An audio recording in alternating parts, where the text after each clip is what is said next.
خاوتي غوتاتي اهلا وسهلا مرحبا بكم يا جماعة الخير مساء الخير عليكم زول الفلاون والسلام عليكم. J'espère que vous allez bien, j'espère que vous vous portez bien. Nous allons partager avec vous aujourd'hui la première partie de notre vaste enquête que nous avons enclenchée sur un personnage totalement méconnu, sombre et très secret du régime algérien. Rappelez-vous, le 26 juin dernier, nous vous avions diffusé une émission intitulée « L'histoire secrète de cet ami intime de Saïd Bouteflika qui a pu relancer ses affaires en Algérie ». Nous avions parlé d'un certain Khalil Amamara. Malheureusement, cette émission nous a valu une campagne de dénigrement et de manipulation et beaucoup d'injures et d'invectives gratuitement. Nous avons été insultés, diffamés, menacés, intimidés par des publics, par une campagne vraiment qui a été lancée sur plusieurs pages Facebook. On en avait déjà parlé récemment, parce qu'on a compris nos révélations sur cet ami intime de Saïd Bouteflika qui était extrêmement méconnu et très secret, qui est revenu en Algérie après 1 année et demie de séjour ici. Il était caché, s'est réfugié en France entre 2019 jusqu'à la moitié de l'année, jusqu'au 2e semestre de l'année 2021. Ensuite, il est revenu en Algérie pour relancer ses affaires. Et ensuite, il a été placé sous enquête judiciaire. Jusqu'à maintenant, Monsieur Khalil Amamara, il est privé de son passeport et il est placé sous contrôle judiciaire. Il ne peut pas quitter le pays, il est placé sous contrôle judiciaire. Naturellement, au cours de notre enquête, on a fait preuve et on fera toujours preuve d'une objectivité absolue. On n'a jamais voulu, on n'a pas d'ailleurs de problème personnel avec ce monsieur, on n'a pas d'animosité personnelle. C'est pas la personne en elle-même qui nous intéresse. Ce qui nous intéresse, c'est la configuration, c'est les situations qui ont été dessinées ou qui ont été configurées par rapport à une époque précise qui est l'époque de Saïd Bouteflika. Et c'est le premier. Pourquoi on s'intéresse à M. Khalil Amamara? On l'a déjà dit, c'est le premier et le seul ami intime de Saïd Bouteflika que nous avons identifié au cours de notre enquête et qui a pu revenir au pays après avoir fui le pays en 2019 et qui a pu relancer ses affaires et qui est aujourd'hui sous contrôle judiciaire, qui est sous enquête et qui n'a pas été ni emprisonné ni incarcéré, qui va être jugé prochainement. Il a 2 affaires plus précisément qui concernent ses connexions et les relations qu'il entretenait avec Saïd Bouteflika. Khalil Amamara, comme je l'ai expliqué le 26 juin dernier, est un homme d'affaires, est un businessman. Ce n'est pas une grosse fortune, c'est pas Ali Haddad, c'est pas Reda Koulinev, c'est pas les Ben Hamadi, c'est pas les Ben Amor, c'est pas le Brab, mais c'est un homme d'affaires qui est totalisé, qui gagnait entre 30 et 40 millions d'euros, l'équivalent de 30 à 40 millions de dollars chaque année, parce que c'est un importateur spécialisé dans l'import des produits parapharmaceutiques, des produits cosmétiques et des produits de parfumerie. Voilà, et on avait raconté son histoire parce qu'il était très très proche de Saïd Bouteflika. Et il était à ses côtés régulièrement, quotidiennement, et il avait connu Saïd Bouteflika au cours de sa jeunesse, apparemment. Ils avaient une longue et ancienne relation. Ensuite, grâce à son amitié avec Saïd Bouteflika, il a pu se lancer dans les affaires et il a pu devenir un importateur très influent dans le domaine de la parfumerie, des produits pharmaceutiques et des produits parapharmaceutiques. Il était même représentant d'un grand laboratoire américain, Johnson & Johnson, l'un des fabricants du vaccin anti-Covid, mais lui, il s'occupait de la branche des produits d'hygiène corporelle et des produits parapharmaceutiques et pas du médicament dans le sens pur ou dans le sens pharmaceutique et pur du terme. Il n'y a pas de preuve, l'enquête judiciaire à laquelle il est soumise, M. Khalil Amamara, elle cherche à démontrer s'il y a une preuve d'enrichissement. Est-ce que Khalil Amamara était parmi les coffres forts et parmi les bailleurs qu'utilisait Saïd Bouteflika pour financer son train de vie, pour financer ses voyages à l'étranger, ses activités politiques ou ses activités de lobbying en Algérie? C'est ça l'objet principal de l'enquête judiciaire à laquelle il est soumis depuis 2022, depuis fin 2022, selon notre enquête. En clair, on soupçonne Khalil Amamara d'avoir été utilisé par Saïd Bouteflika comme une société d'écran, c'est-à-dire les activités de business de Khalil Amamara sont suspectées d'avoir été utilisées comme des activités d'écran, comme un personnage d'écran, en quelque sorte. Une société écran, c'est quoi? C'est une société qu'on crée pour gagner de l'argent, pour faire des transferts d'argent via d'autres sociétés. C'est une société qui n'a pas d'activité en soi, elle n'a pas de valeur ajoutée en soi, elle n'a pas d'activité réelle en soi, elle sert juste d'écran, de fumée, c'est-à-dire de caisse par laquelle passent des virements et de l'argent qui est gagné ailleurs. et qui provient de d'autres sources plus cachées qu'on veut. Et ces sources de financement, on a envie elles doivent rester cachées, discrètes et clandestines. Donc en clair, on parle de société écran. Dans le cas de Khalil Amamra, on suspecte Saïd Bouteflika d'avoir utilisé Khalil Amamra pour gagner de l'argent dans le domaine de la parapharmaceutique, de la parfumerie et des produits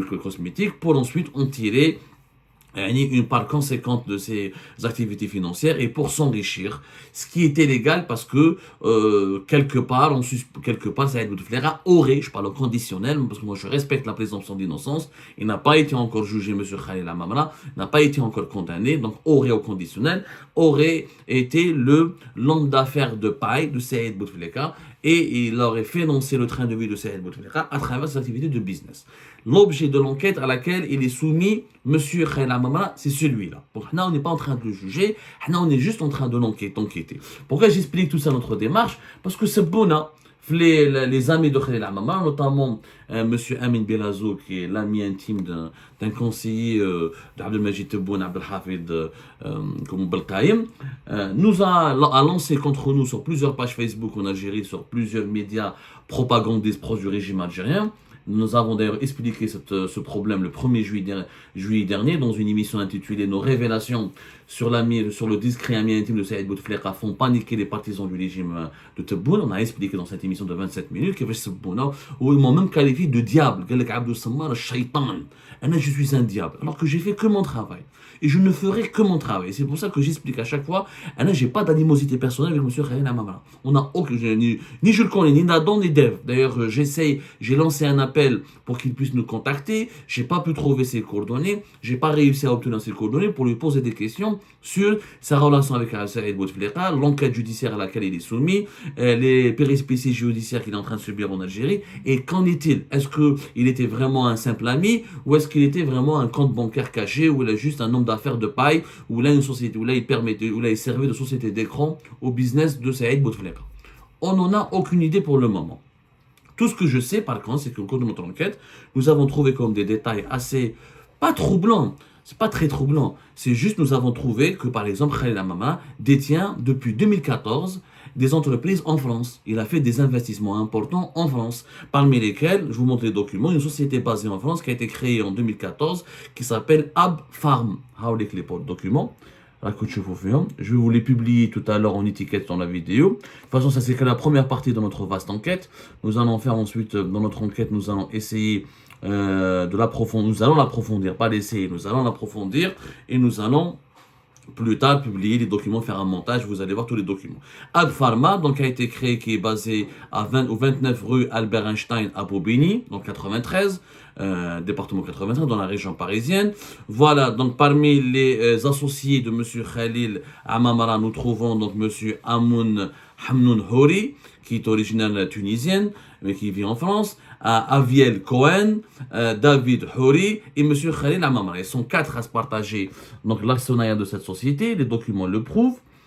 Voilà, bon, nous, les associés étrangers de M. Khalil Amamra, on n'a pas enquêté sur eux, c'est pas ce qui nous intéresse. Ce qui nous intéresse, c'est que cet Algérien, voilà, il a donné son adresse, lotissement Boursik, Val d'Hydra, Algérie, Alger. Voilà, il a donné son adresse, il détient donc, il est actionnaire au même titre, il a mis 5 000 euros parce qu'ils ont un capital de 20 000 euros, donc il détient avec ses 3 autres associés, tous de nationalité française, et donc il détient des parts sociales équivalentes, avec les statuts constitutifs. Encore une fois, c'est une recherche de journaliste. C'est un processus d'investigation. Donc, on n'est pas en train de diaboliser quiconque. Les parts, comment ils ont été distribuées en Khalil Amamra. Voilà. Tout est expliqué dans ces documents-là. Donc, là, nous avons trouvé au cours de notre enquête. Donc, cette société Abfarm a été créée donc en 2014 et elle permet quand même, c'est une société qui fait gagner beaucoup d'argent. Pas beaucoup d'argent à l'échelle algérienne. Selon les documents que nous avons obtenus au cours de notre enquête, c'est qu'elle réalise des chiffres d'affaires dans les 2 premières années de son activité, elle a réalisé un chiffre d'affaires de presque 8 millions d'euros. Ce qui n'est quand même pour rien. Ce qui n'est vraiment pas négligeable. Et elle est spécialisée essentiellement dans le domaine du cosmétique et de la parapharmacie.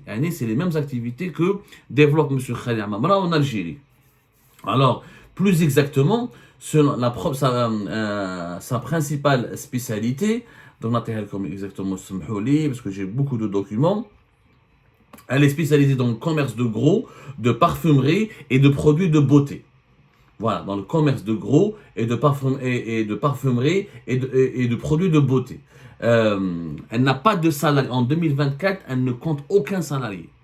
Donc voilà, c'est une société qui est utilisée, voilà, pour le commerce de gros. De toute façon, tout est transparent ici en France. Quand on crée une société, on se doit d'expliquer son activité, d'expliquer son objectif, etc., d'expliquer son fonctionnement. Bon, là, il n'y a pas on peut pas tricher vraiment beaucoup avec la loi. On peut tricher, mais on peut pas, en tout cas, faire preuve de grande opacité. Donc c'est la même, Abfarm permet à Khalil Amamala de gagner de l'argent en France et d'exercer une activité professionnelle qui est similaire et semblable à son business en Algérie. Ça cause problème, pourquoi? Parce que la loi algérienne l'interdit. Il n'a pas la nationalité française, il n'est pas résident, même si la nationalité française il est résident en Algérie, la loi algérienne interdit aux résidents nationaux, même aux résidents binationaux, même si tu avais la nationalité française, si tu gagnes l'argent que tu gagnes principalement en Algérie, tu n'as pas le droit de le transférer vers la France et de détenir une activité du business en France financée par de l'argent qui vient ou qui provient de l'Algérie. L'apport, le financement qui a été, ou l'investissement qui a été consenti en partie par M. Khalil Amamra dans ce business qui est Abfarm provient de l'Algérie, parce que Khalil Amamra gagne sa vie en Algérie. Même s'il a de l'argent caché en France, c'est de l'argent qui vient de l'Algérie. C'est-à-dire que c'est de l'argent qui n'a pas été déclaré au fisc algérien, qui n'a pas été investi ni déposé dans des banques algériennes. Donc nous sommes dans des pratiques d'évasion fiscale. Ce qui est curieux, c'est que c'est quand même pas n'importe... Si c'était tout le monde le fait. La vérité, Khalil Amamra n'a pas commis un crime extrêmement grave. Tout le monde le fait, tous les businessmen algériens, quand ils gagnent de l'argent en Algérie, ils transfèrent, ils cherchent des moyens pour transférer. Il y a plein de moyens de transférer illicitement, illégalement. Tout le monde le fait parce que le dinar en Algérie est une monnaie qui n'est pas convertible. Et quand on gagne de l'argent en Algérie en dinar, on ne peut pas utiliser cet argent pour l'investir à l'étranger. Parce que c'est pas une monnaie convertible. Comme on n'a pas le droit d'investir à l'étranger, donc on achète des devises de façon par le circuit parallèle et on essaie de faire des affaires en France ou des affaires immobilières ou dans la restauration ou dans les bars et les pubs ou dans d'autres domaines d'activité. Et M. Khalil Amamra a choisi donc de développer du business dans le domaine de la parfumerie et des produits cosmétiques. Pourquoi ça attire notre attention? Parce que d'abord, c'est l'ami intime de Saïd Bouteflika. Donc, comme il est suspecté d'avoir été la société écran de Saïd Bouteflika, d'avoir été le portefeuille caché de Saïd Bouteflika, donc ce qui fait et en 2014, c'était vraiment au moment où le 4e mandat a commencé. Je vous rappelle qu'en 2014, quand même, sa société a été créée quand même le 1er décembre 2014. Avec le document, il est là, il le démontre. Donc, en 2014, c'est la première année du 4e mandat. Et c'était l'époque où Saïd Bouteflika était extrêmement influent. Parce que son frère était malade, le président bis, on appelait le président bis de l'Algérie, c'était Saïd Bouteflika. Et c'est à ce moment-là que le clan Saïd Bouteflika, que ce soit les oligarques connus, comme les Ali Haddad, les Koninef, les Tahkout, les Olmi, sont devenus extrêmement puissants, et les amis, et les autres amis de Saïd Bouteflika qui sont beaucoup moins connus, comme les Amin Djerbou, les Jamal Oul-Hajj ou la Khalil Amamra ont aussi fait prospérer leurs affaires et ils ont acquis un certain pouvoir et des privilèges financiers, des privilèges politiques importants, mais tout en restant discret. Saïd Bouteflika était très intelligent. Il avait deux entourages, l'entourage intime et personnel qui était très discret mais connu, dont la personne, ils ne s'affichaient pas, ils ne se montraient pas, donc on ne pouvait pas parler d'eux, et l'entourage professionnel, entre guillemets, c'est-à-dire avec des fameux oligarques qui étaient des gros milliardaires et qui l'utilisaient dans ses opérations politiques qui étaient publiques. Ses amis intimes, il les utilisait pour ses affaires personnelles qui n'étaient pas publiques, qui étaient intimes, qui étaient personnelles, qui étaient cachées, clandestines. Donc voilà, c'est quand même donc, une société qui gagne presque 8 millions d'euros et dans laquelle l'un des principaux actionnaires est l'ami intime de Saïd Bouteflika. Ça ne peut qu'intéresser la presse algérienne et ça ne peut qu'intéresser que l'Algérie. Je rappelle que la législation algérienne interdit cela. Pourquoi? Parce que le dinar n'est pas convertible. Et la réglementation algérienne, qu'est-ce qu'elle te dit?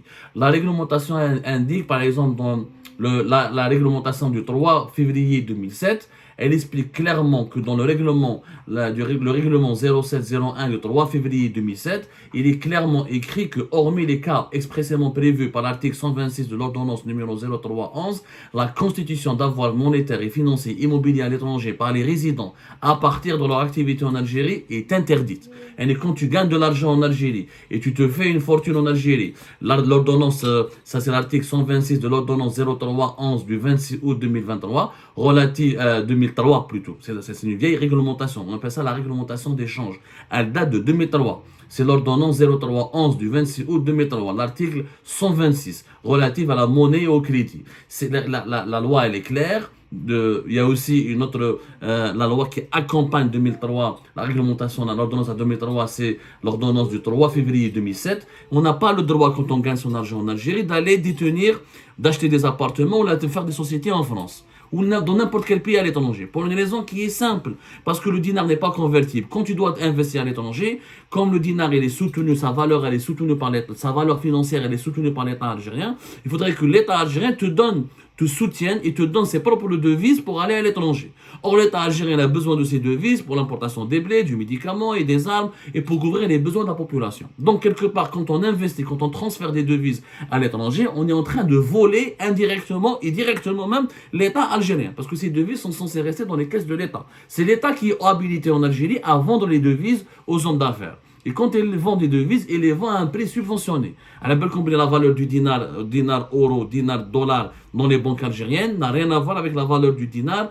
face au dollar et face à l'euro dans le marché parallèle. Parce que l'État subventionne le dinar c'est une politique financière du pays pour se constituer un certain nombre de réserves de change pour ensuite financer les importations du pays. Donc, comme on a la réglementation algérienne, elle est mal faite, moi je la critique, elle est archaïque, mais c'est comme ça, c'est la loi. Elle doit être appliquée sur tout le monde. Et pourquoi les hommes d'affaires qui les autres amis de Saïd Bouteflika, on les a traqués, on a cherché après eux, on a voulu récupérer leurs actifs immobiliers financiers à l'étranger, on les a condamnés pour avoir transféré une partie de leur fortune à l'étranger. Par contre, M. Khalil Amamra, on ne l'a pas inquiété pour le moment pour cela. Alors que lui, il était encore plus proche de Saïd Bouteflika, plus proche de Saïd Bouteflika que les Kouninènes, que les Tahkout et que les Ulmi. Je rappelle que la loi en Algérie, quand on viole la réglementation d'échange, il y a des sanctions pénales qui sont prévues. Ces sanctions pénales ont été prévues depuis l'ordonnance numéro 96-22 du 9 juillet 1996 et qui a été modifiée, mais les peines sont toujours d'actualité. Il y a une peine de prison de 2 ans à 7 ans et une amende qui ne saurait être inférieure au double de la somme sur laquelle a porté l'infraction. Et la confiscation du corps du délit et des moyens utilisés. C'est-à-dire que M. Khalil Amamra, il risque jusqu'à 7 ans de prison ferme et il risque de payer une amende qui sera à la hauteur de la valeur de ses investissements qui ont été portés à l'étranger, parce que c'est une infraction. S'il a gagné 8 millions d'euros à l'étranger, il devra payer minimum 8 millions d'euros pour le trésor public en Algérie. Et le trésor public, les autorités algériennes peuvent confisquer ses biens, les moyens qu'il a utilisés pour financer ses placements en devises à l'étranger. S'il a par exemple une société de parfumerie en Algérie qui lui permet de gagner de l'argent et ensuite d'utiliser cet argent pour aller à l'étranger, eh ben on peut saisir ses biens, on peut saisir son entreprise, ou là on peut saisir ses moyens de production, on peut saisir ce qui lui permet de gagner de l'argent et de de convertir en devises et de transférer à l'étranger. Donc voilà, c'était l'enquête que nous avions commencé, nous avons voulu la partager avec vous. C'était la première des révélations que nous avons voulu faire pour vous expliquer qu'il y a réellement d'autres personnages très sombres et très secrets que nous n'avons jamais connus, que nous n'avons jamais vus, dont nous n'avons jamais entendu parler, mais voilà, ils étaient intimes avec Saïd Bouteflika et qu'ils ont réussi donc à établir un certain nombre de business très cachés à l'étranger, notamment en France. Et notre enquête sur Khalil Amamra se poursuit respectueusement. On n'est pas en train de le condamner, on n'est pas en train de juger, on n'est pas en train de se venger. On veut juste éclairer l'opinion publique sur certaines vérités cachées de l'entourage méconnu de Saïd Bouteflika. Et nous invitons encore une fois M. Khalil Amamra de prendre attache avec nous pour répondre à nos questions, parce qu'on n'arrive vraiment pas à le contacter. On aimerait vraiment bien qu'il nous explique les dessous de sa relation avec Saïd Bouteflika. Et est-ce que réellement Saïd Bouteflika lui a permis de s'enrichir? Et est-ce qu'il avait financé le train de vie de Saïd Bouteflika à travers ses activités de business, que ce soit en Algérie ou là à l'étranger? C'est comme ça, et au prochain épisode de cette enquête.